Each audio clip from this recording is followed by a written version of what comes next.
Good day, viewers. This is Maida Khanam, and today I will talk about job seekers, that how they should decide and target one job. A lot of job seekers who I have been talking to recently and even like before, and this is something which I've also mentioned in my book Win Your Dream Job in the UAE, which I wrote in 2016. It was like, when I asked them what job you want, they said any job, any good job. Maybe by good job they mean some job with good salary and easy work.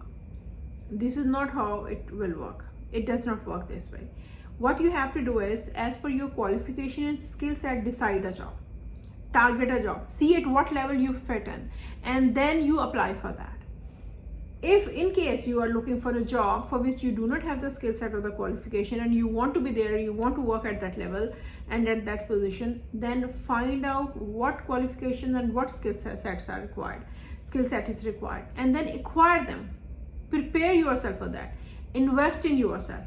Investment in your own self is the best investment you can make. So invest in yourself and learn those skills, and then decide that job. As they say, first deserve, then decide. Those people who say, I can work in HR, I can work in accounts, I can work in payroll, I can work in admin job, or I can work as customer service, this jack of all trades will not get you anywhere.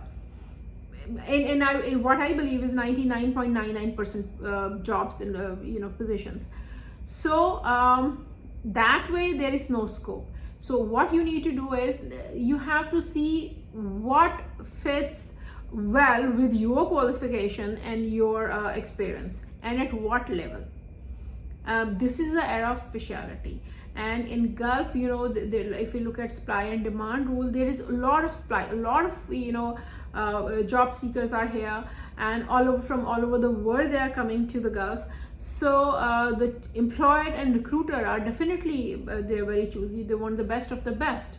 So in that case, you have to be specialist in your field, excel in your field, and then you decide the position you want. Good luck. Take care.